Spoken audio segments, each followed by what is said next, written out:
Solta o boi, bebê! Estamos começando mais um Inclucast da Faculdade Metropolitana. Hoje, sobre os comandos técnicos do nosso querido e competentíssimo José Mafra. Hoje, para falar de um tema que vai ser muito interessante e espinhoso, pelo menos para mim, que é alimentação saudável na vida PCD. E para falar com a gente sobre isso, meu amigo, meu irmão de muitos anos, o nutricionista André Marcel Luquezzi. Bom dia, meu querido. Tudo bem com você, não? Bom dia. Melhor agora, obrigado. Prazer estar aqui, foi uma honra. Gostei muito quando você mandou o convite. Quantos anos de amizade? Uns 30 já, né? Acho Por que dá, aí, hein? por aí, uns 30 anos, né? A gente estudou junto, pessoal, na primeira série do ensino fundamental. Então, anos de convivência e anos de amizade por aí.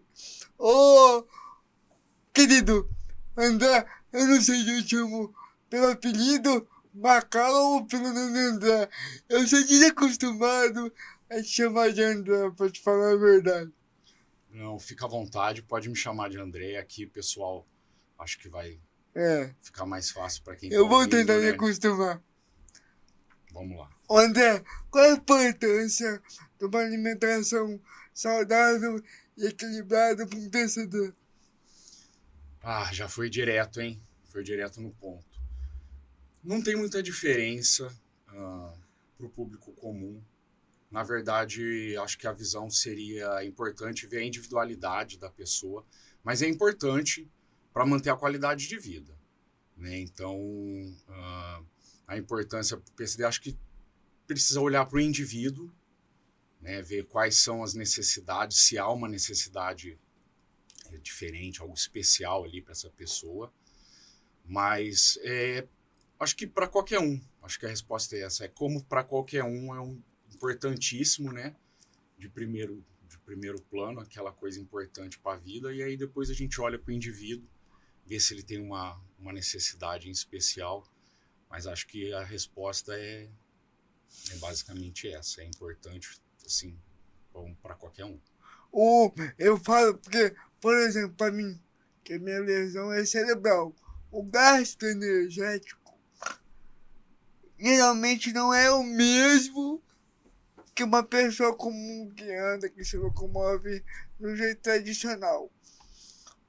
Sim. Nesse sentido, é importante ter uma alimentação menos voltada para o carboidrato, não seria assim? Com certeza, você entrou aí na esfera de olhar para o indivíduo. A primeira coisa seria olhar os grupos, né? Aquele negócio que é para todo mundo comer bastante fruta, tem aquela coisa básica. E aí a gente foi para o indivíduo. Então a gente tem seu caso, né? Até já conheço aí, igual você fala, há 30 anos. Aí tem que ter o quê? Uma alimentação, por exemplo, que não falte com cálcio. É um exemplo. Não tenha um excesso de carboidrato. Porque como você tem uma questão com a mobilidade, a tendência à osteoporose seria uma das coisas que a gente olharia. Então, ter uma alimentação bem equilibrada, sem faltar com cálcio, é uma coisa importante para quem tem uma mobilidade reduzida. E também a questão do peso, né? Você falou aí, tomar cuidado para não ter um ganho excessivo de peso, porque o ganho de peso vai gerar as consequências secundárias, né? Vai ter dificuldade, às vezes, para ter o auxílio, como você precisa de um auxílio em algumas atividades, aquilo ali acaba gravando, né? Até questão da higiene, de Ah, fazer a própria higiene pessoal também, né? com certeza. O funcionamento intestinal vai mudar quando a gente tem uma alimentação mais balanceada, então isso aí vai te ajudar no seu dia, né? Como é que o indivíduo, às vezes, vai ficar com a barriga toda bagunçada, É, digamos assim, vai precisar ir no banheiro várias vezes ao isso. dia, isso aí vai atrapalhar demais, né? Então, o carboidrato aí, uma alimentação rica em fibras, é um exemplo, para ajudar o intestino a funcionar bem, né? O, eu vou falar, o André me conheceu, pessoal. Eu era um tantinho, assim, eu era um pouco redondo. Um pouquinho mais pesado, É, né? um pouco redondo. Porque a minha alimentação no colégio, o que aconteceu comigo no colégio? Eu acordava muito cedo, eu tinha dificuldade para dormir, eu não dormia bem, sempre tive dificuldade com o sono. O, e eu tinha tratamentos ao longo da tarde inteira e eu chegava e estudava, então eu não tinha tempo de descansar. Então eu acabava, às vezes, comendo um salgado escondido da minha mãe, falava que não estava com fome na hora do almoço para poder dar uma dormida. Isso acabou me fazendo ganhar peso. Com a parada do. Eu comecei a fazer muito home office, comecei a trabalhar mais tarde do que acordar 5:30 da manhã, e isso equilibrou o meu peso. Qual a importância do sono na questão da alimentação e da absorção dos alimentos? Nossa, o sono faz parte, eu digo até, talvez de um tripé, né? A alimentação, como a gente tem a atividade do dia a dia, e o descanso seria um tripé da saúde aí. A gente precisa dormir um certo número de horas seguidas, a gente precisa ter um número mínimo de horas também no dia, né? É importante, sei lá, vou dar um exemplo, uma pessoa às vezes tem a necessidade de 6 horas de sono. É importante que ela tenha 6 horas seguidas de sono, né? E por quê? A maneira que o corpo vai lidar com os nutrientes muda quando a gente não descansa. A gente está estressado, né? O corpo precisa do descanso.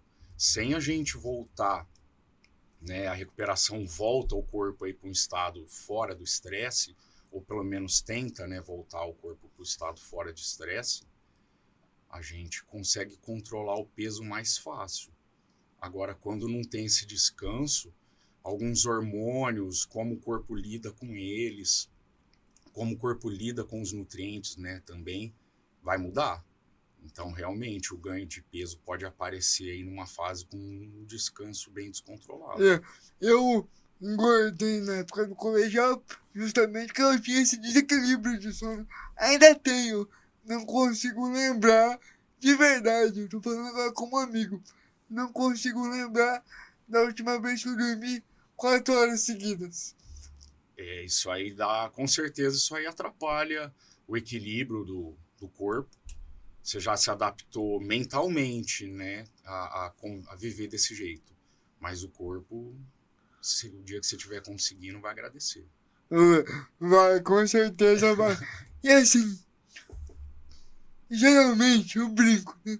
Nada que é gostoso faz bem pra saúde.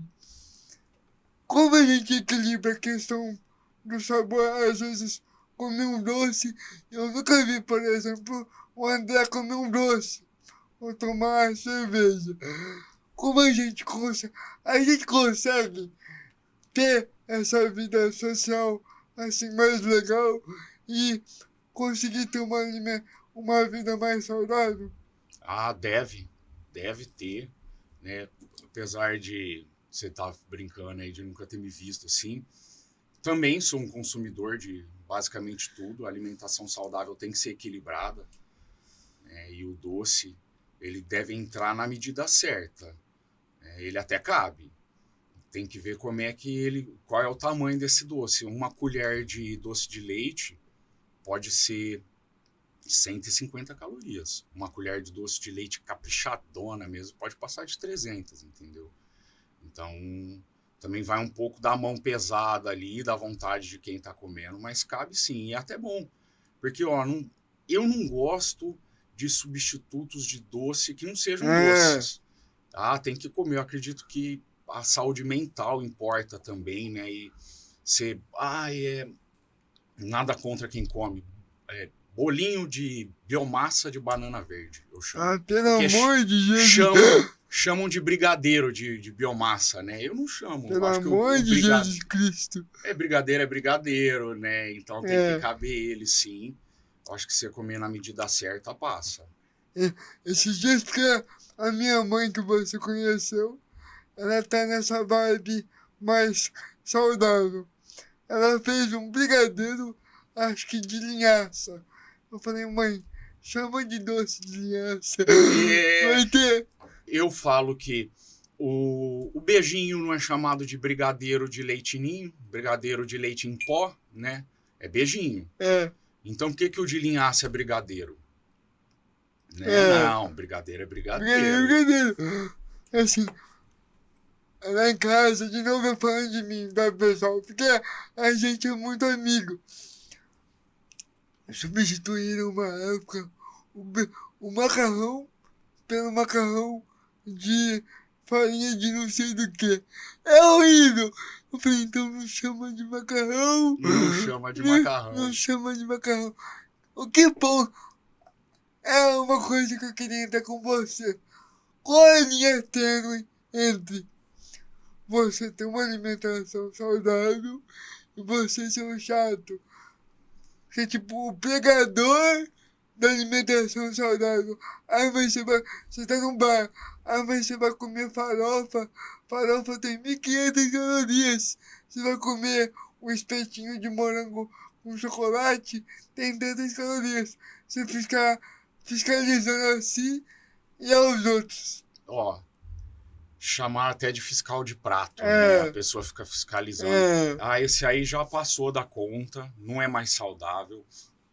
Acredito que o ponto seja, se ela não consegue fazer nenhum momento dela, quando ela tá fora, ela não come aí um espetinho ou algo assim, ou ela aprendeu da maneira errada, ela tá, entre aspas, neurótica, ou ela já fez vários deslizes, né, assim, ao longo da semana, não comeu bem ao longo da semana e tá querendo se provar ali no dia do churrasco, né? Chegou o dia errado de Tá fazer no bar do espetinho.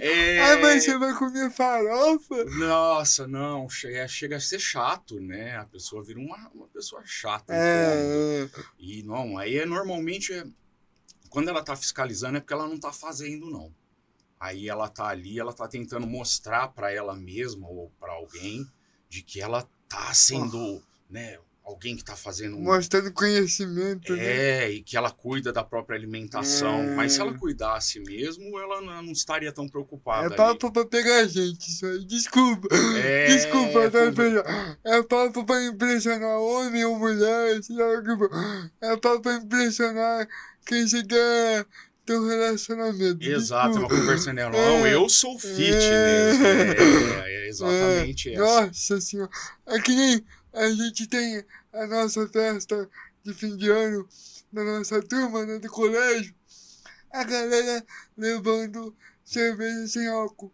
Ou você bebe refrigerante, ou você bebe cerveja. Porque a cerveja sem álcool é um placebo que vai te engordar a mesma coisa, ou eu tô errado. As calorias são bem parecidas mesmo, viu? Vai mudar um pouco a quantidade de álcool, né? A quantidade de calorias, perdão, por conta do álcool, mas não é tanta diferença assim, não. Na prática, você tomar meia dúzia de uma e meia dúzia da outra, vai dar uma diferença ali, vamos pôr, de 70, vai dar umas 300 e poucas calorias na prática, juntar tudo. Já é um dia que você extrapola. 300 calorias pode fazer diferença? Até pode. Mas se for num dia só, o corpo é capaz de lidar com essa diferença de caloria, o corpo se adapta, né? Quando a gente come uma vez só um pouquinho a mais, a gente não engorda. Tem uma coisa que é chamada termogênese adaptativa. O que é isso? É quando o corpo, entre aspas, aí acelera um pouco para lidar com aquelas calorias adicionais que vieram fora do padrão. Então, por isso que eu falo, né, voltando no papo de trás agora do fiscal de prato, é por isso que o fiscal de prato, eu sei que ele não está fazendo as coisas, porque se ele tivesse mandando bem a semana inteira, ele ia saber que ele desviar um dia só, o corpo dele ia lidar muito bem com aquilo sem, ganhar caloria a mais. Eu vou fazer uma confissão pra você. Você esqueceu, inclusive, recentemente foi meu aniversário. Perdão. E eu ganhei do lugar que eu comemorei um bolo de chocolate normal com morango. E depois da festa eu comi. Na terça-feira eu comi o pedaço do bolo. Não tinha comido na festa, comi na terça-feira. Qual o impacto disso para a alimentação saudável e como fazer com que essa má alimentação não impacte no meu peso? Bom, você mudou bem, né, uns anos para cá, sua alimentação de alguma maneira, porque isso refletiu no peso que você tinha ganhado, você conseguiu perder boa parte dele. Então, eu acredito que o impacto na sua alimentação não seja grande, porque você já tem uma rotina hoje, um pouco opções mais saudáveis. Antes da gente iniciar aqui, você estava com uma opção legal, né? Você tava... Tomando suco. Então. Então mostra que, assim, mesmo que você tenha as suas atividades, você procura se preocupar com opções boas. Então, comer um bolo num dia, comer um pedaço que sobrou, o aniversário, passou. Você volta para sua rotina depois. Então, o impacto é basicamente zero. Só não pode fazer daquilo ali 2, 3 dias, né, de bolo, que tem gente que guarda meio bolo Guarda meu bolo, velho. e come e fica 2 dias se alimentando de bolo. Essa é a pergunta. Quando tem assim, aquela coisa gostosa que engorda, você come tudo de uma vez, num dia só, ou vai comendo um pouquinho por dia? Bom, depende do tamanho, Por hein? exemplo, uma barra de chocolate. A gente acabou de vir da Páscoa, por exemplo.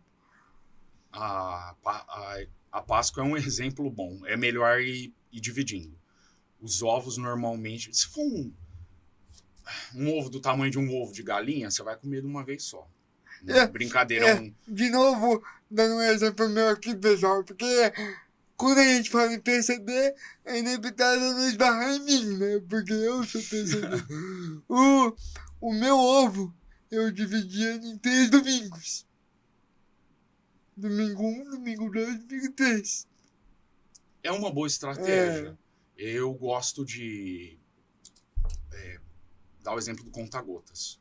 É mais difícil do corpo transformar o que você come em gordura ali, você ganhar peso, quando você coloca ele mais... Né? Então você fez esse processo aí de dividir, é uma boa, vale a pena. É porque não vai se tornar um dia só, né? Você vai comer o ovo, você vai comer Você comer um ovo de 500 gramas de dia só, você vai ter muitos problemas futuramente. Provavelmente. Inclusive, você não vai perder peso, porque não... você vai se esvair.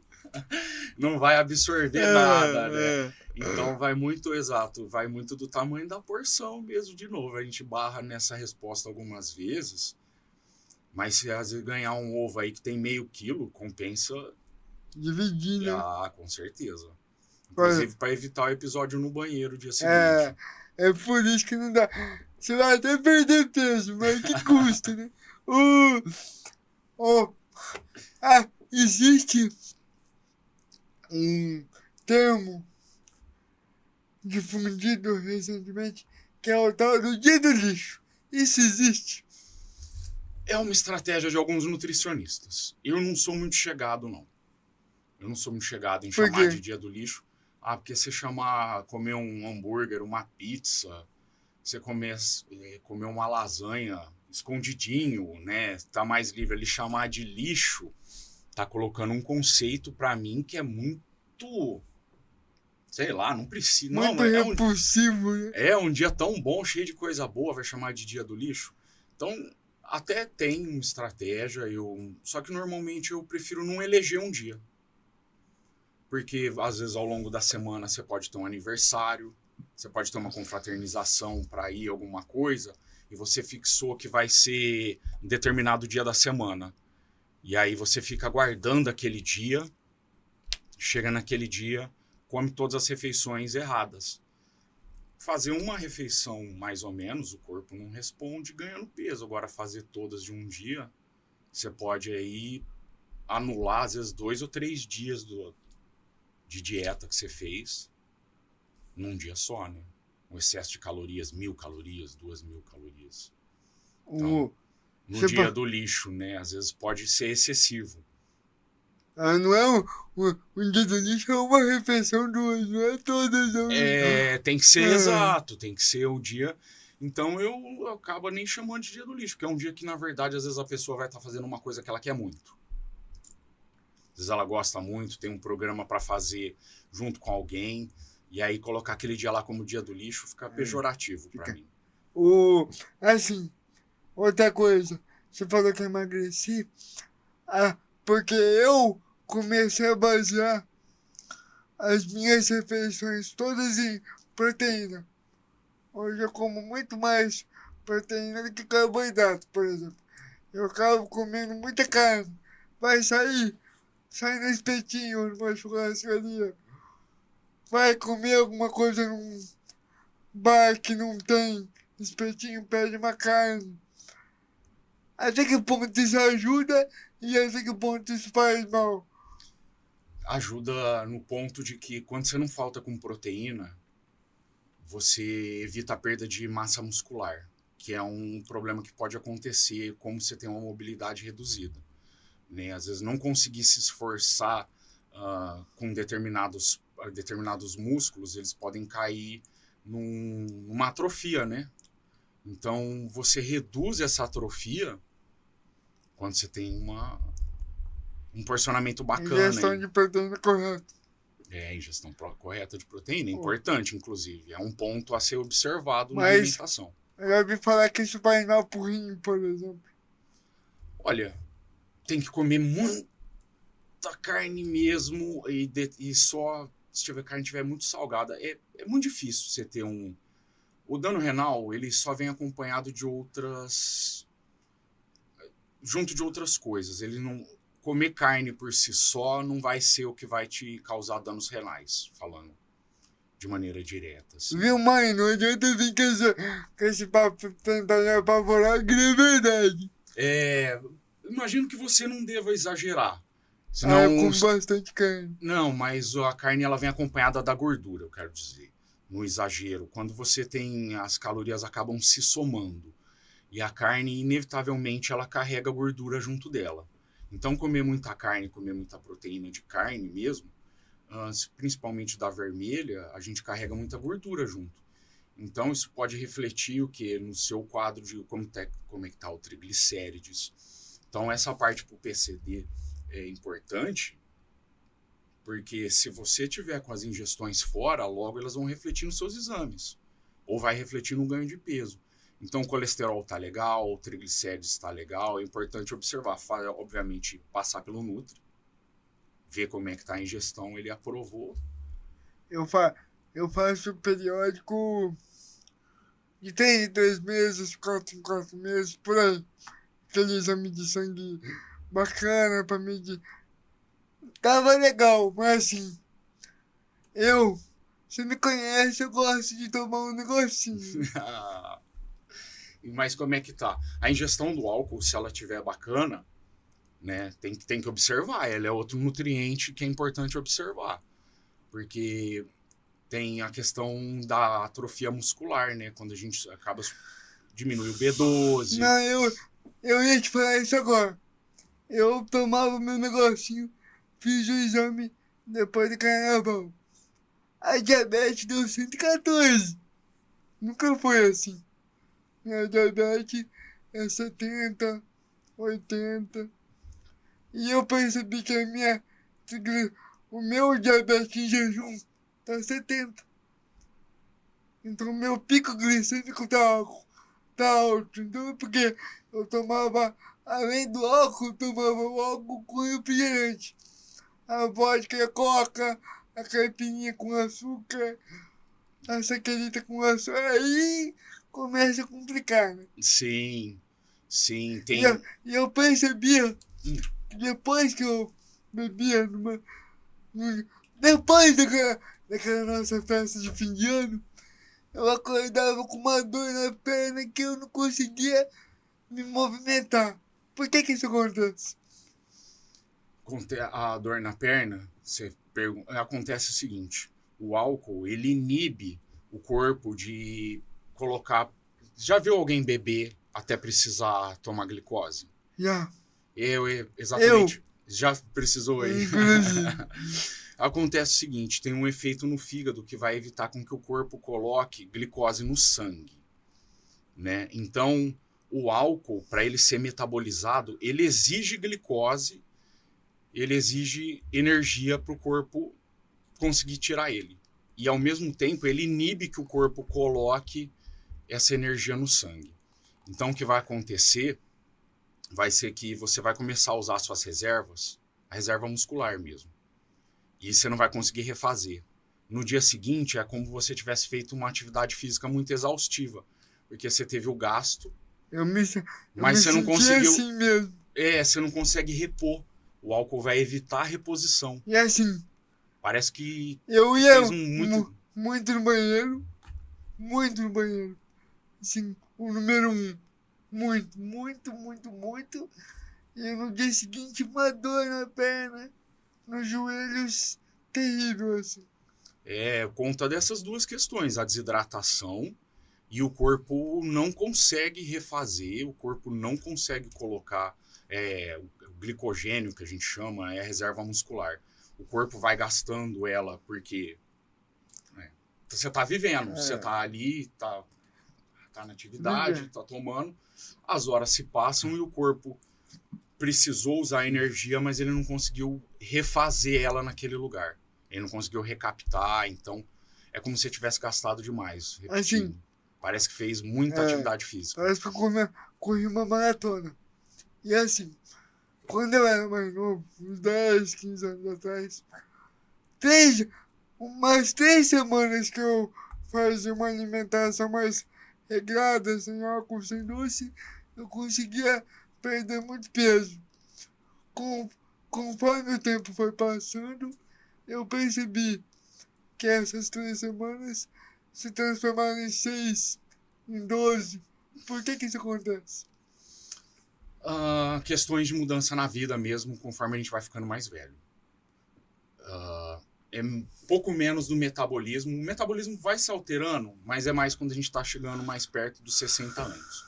É muito questão de mudança no estilo de vida. Você tinha um estilo de vida provavelmente de 15 anos atrás, um pouco diferente do estilo de vida que você está tendo hoje, né? Eu imagino. Então, acaba refletindo nisso. A gente consegue ter menos alterações. Antes você provavelmente, além da alimentação, conseguia intervir com outras coisas. Hoje você deve ter uma rotina mais fixa, mais compromissos, muitas obrigações. Então, manejar o dia fica um pouco mais difícil. Então, acredito que seja muito por conta da vida adulta mesmo. Caiu a responsabilidade. Mas o metabolismo, conforme a gente vai envelhecendo, não muda a forma de absorção, não muda. Muda. Mas ele muda muito pouco até os 60 anos de idade. A gente começa a ter uma mudança relativa mesmo. É uma somatória. A gente vai ter ali uma dificuldade perante aos 19, 20 anos. A gente vai gastar 500 calorias a menos, 300 calorias a menos num dia. Quando a gente estiver lá para os 60. A gente vai perdendo de pouquinho, entendeu? Então, perto dos 40 é menos significativo. Eu tô com 39, você já tá com 39 também. 39. Então essa perda não é tão significativa. Ela já acontece, mas ela não é tão significativa. Mas é que a união de ter uma rotina muito mais fixa hoje, com pequenas mudanças, pode ser que dificulte mesmo a perda de peso ou o ganho de massa muscular. Entendi. E assim, Zé, só pra ter uma ideia, quanto tempo tem? 29 minutos. Só pra... O qual você... Essa parte vai editar, tá? Tá. O qual é importante? Porque assim, a gente entrou numa era das adaptações. Quer comer um chocolate? Come um chocolate 70. Quer comer um churrasco? Quer sair pra comer o disco com os amigos? Come um espetinho, vai numa churrascaria, ou pede um frango assado. Até que ponto essas adaptações são saudáveis? Boa pergunta, hein? Tem que olhar muito pro indivíduo. Tem gente que quer adaptar tudo. A pessoa acaba, na verdade, não comendo nada saudável porque tudo ela quer buscar uma opção Mais gostosinha. e amortizada em alguma coisa. Esse é um chocolate, mas é um chocolate sem adição de açúcar. Não deixa de ser chocolate, né? Eu acredito que quando começa a afetar a hora de entrar comida que, sei lá, nossos avós chamariam de comida. Sei, arroz, É feijão, isso, bife, salada. quando começa a afetar a escolha desses alimentos é quando tá dando errado. Como assim? Quando a pessoa no almoço deixa de almoçar, por exemplo, para tomar um açaí, porque ela acredita ser tão saudável quanto um prato de arroz e feijão e ela coloca aquilo na rotina. Então ela coloca o whey protein, que ela fala, não, aí eu tenho proteína. Não, mas aí eu tenho a paçoca que vai ser o carboidrato junto com o açaí. E aí ela deixa de ingerir uma gama de nutrientes que estariam nas verduras, nos legumes. Eu chamo de máfia da tapioca. Tudo que é substituir por tapioca acho que é saudável. É a máfia da tapioca, ótima expressão. Era isso, foi uma era em que muita gente teve dificuldade de perder peso, porque tapioca é uma parada muito rica em carboidrato.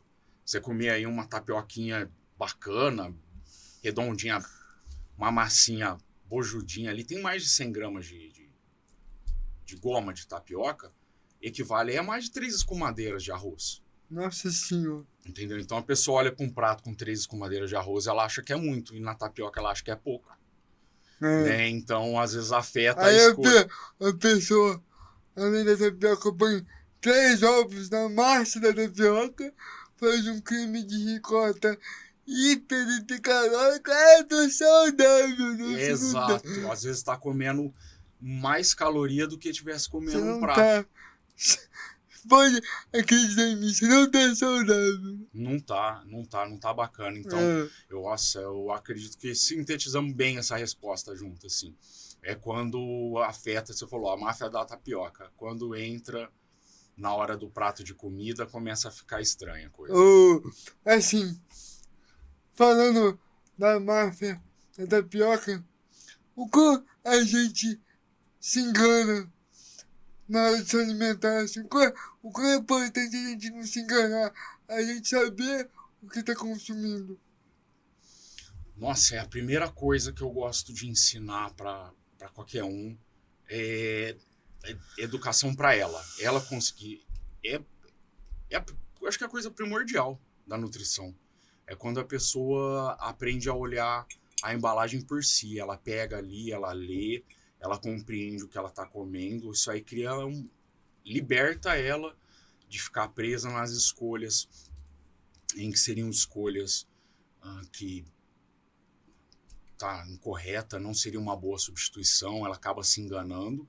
Ou então, às vezes, ela deixa de comer alguma coisa que ela gosta por medo, e aquilo ali caberia muito bem naquela refeição e ela não sabia que cabia porque ela ainda não aprendeu a ler rótulo, não aprendeu a saber qual nutriente está mais bacana ali. Nossa, essa parte da educação nutricional, eu acredito que é o carro-chefe na hora do paciente dentro do consultório. Nesse sentido, o que é importante a gente procurar uma ajuda profissional, não fazer dieta moda revirada do que a gente acha, não basear a dieta nas vozes da nossa cabeça. Nossa, isso não é, parece que eu tô aqui, né, para vender o peixe do nutricionista, mas é muito difícil a pessoa conseguir fazer sozinha. É muito difícil. Normalmente se baseiam numa matemática simples, de quando quer ganhar peso, só colocar comida, de quando quer perder peso, só retirar a comida. Mas às vezes tem algumas questões em que você vai estar precisando colocar. Isso é até meio estranho, tem paciente que estranha. Fala assim, esse cara tá maluco. Eu quero perder peso e ele colocou mais comida em determinada refeição. Mas às vezes existe um desbalanço no dia, às vezes come demais no horário. Ela tem é hipotético, ela tem que comer 1.300 calorias. Às vezes ela come mais da metade só num período do dia e passa o resto do dia todo sem comer. Esse desbalanço aí, Ela né? tá no jejum intermitente. Ela come em 3 refeições 100% do que ela tem que comer e depois passa 18 horas sem comer, né? Já vi pessoas comendo gelo em jejum intermitente. Isso aí é só para enganar o estômago. Literalmente ela quer enganar a fome. Se já está num período de fome fisiológica, o corpo está pedindo nutriente, tem que observar o que está acontecendo. Não é ficar passando fome, não é legal. Mesmo quando você vai no nutricionista e você está sentindo fome e o tempo passa, você continua indo, tem alguma coisa de errado. Não é para ficar sentindo fome. Então essas dietas, elas podem estar dando errado, tá fazendo por conta, porque pode estar isso, pode estar desbalanceado, às vezes na distribuição. Ela pode estar acertando no número de calorias, mas está errando no jeito que ela coloca no dia. Ou então ela pode estar acertando como ela coloca no dia, mas ela está errando no número de calorias. Existe, então, uma forma de distribuir a refeição durante o dia. Sim. Tem uma maneira da gente tentar cobrir o dia de uma maneira em que mude a resposta do corpo. Às vezes a pessoa tem espaço no dia para comer uma refeição a mais, ou às vezes tem refeição demais. A gente vai lá e não só a quantidade, entende? Muitas das vezes é como essa quantidade está distribuída no seu dia. Às vezes vai ser a qualidade do que ela está comendo, às vezes está faltando fibra, às vezes está faltando alguma gama de nutrientes, ela exclui alguma coisa sem perceber, ela pode estar deixando de comer um grupo de nutrientes. Então, ir no nutricionista é basicamente igual a testar a reforma de casa com alguém junto, né? Se com um engenheiro junto, você vai observar todos os aspectos, diferente de sozinho. E assim, eu vou entrar num tema agora pra gente já ir finalizando, numa coisa que eu, particular, tenho muita dificuldade, que é a ingestão da água. Sim. Eu não gosto, eu me obrigo a tomar, porque eu já tive problema renal, eu me obrigo a tomar como remédio. Qual a importância da ingestão da água na quantidade certa e se o excesso também pode causar dano ao corpo? Eu vou começar de trás para frente. O excesso para dar dano ao corpo é uma quantidade bem difícil de atingir. Eu não consigo nem lembrar agora aqui. Porque eu já vi acontecer. Já pode acontecer em períodos em que a pessoa... vou dar um exemplo de locais que acontecem. Num show, ela tá passando muito calor. E ela, para compensar o calor, ela toma muita água. E às vezes ela toma ali 3, 4 litros de água no espaço que ela estaria no show. Aí pode ter alguma questão, né, da hiperidrose. E não é porque ela tá desidratando que ela tá bebendo, ela tá tentando matar o calor, né? Mas tem que ter uma quantidade... Calor, água é água. Exato. Joga água na cabeça, né? Que seria melhor. Mas a quantidade mínima de água a gente tem que estar sempre observando bem. E até pro PCD, a ingestão de água é uma questão... Tem gente que tem paralisia em que ela tem dificuldade para tomar água. A água, pra mim, tem gosto amargo. Você sente um amargor. Tem que investigar a sensibilidade que você tem com os minerais. Muitas das vezes pode estar relacionado aos minerais da água, né? Ou a adição do cloro. Mas tem essa ingestão mínima, é importante, não pode deixar de tomar água. Qual é o mínimo, assim? A gente vai pelo peso da pessoa. Ribeirão é uma cidade muito quente e a gente tem os períodos de seca. Então a gente pega o peso para facilitar, faz ali, né, variar, mas em torno de 40 ml por quilo. Então se você estiver pesando 70 quilos, dá 2 litros e 800. Tá. Entendeu? A gente faz a multiplicação. Por cada quilo, 40 ml. Tá bom. Pode variar, pode ser menos. Porque tem aquela regra que a gente fala, 2 litros de água. Para Ribeirão, 2 litros, na maioria dos casos, é pouco. não é suficiente. Porque é seco e quente, né? A gente perde pela própria respiração, só o fato de estar em A Ribeirão. gente já vai perdendo, assim, no carro a gente perde água suando, né? Perde água fazendo qualquer coisa. Ou no ar-condicionado a gente perde água, porque o ar-condicionado tira a umidade do ar, a gente perde. Então, o Ribeirão precisa... Então, tá pesando 80 quilos, 3 litros e 200. Ô André, a gente já vai finalizando. Deixa um recado aí pra galera.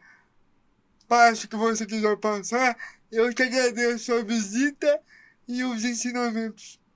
Eu que agradeço. O recado que eu vou deixar para todo mundo é fica sempre de olho na alimentação.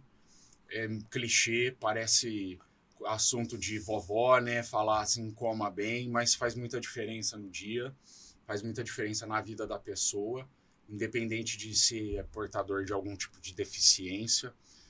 Para o PCD vai fazer mais diferença ainda, vai oferecer qualidade de vida. Não deixem de procurar um nutricionista se tiver dúvida. Obrigado, pessoal. Vamos ficando por aqui. Até a próxima. Valeu!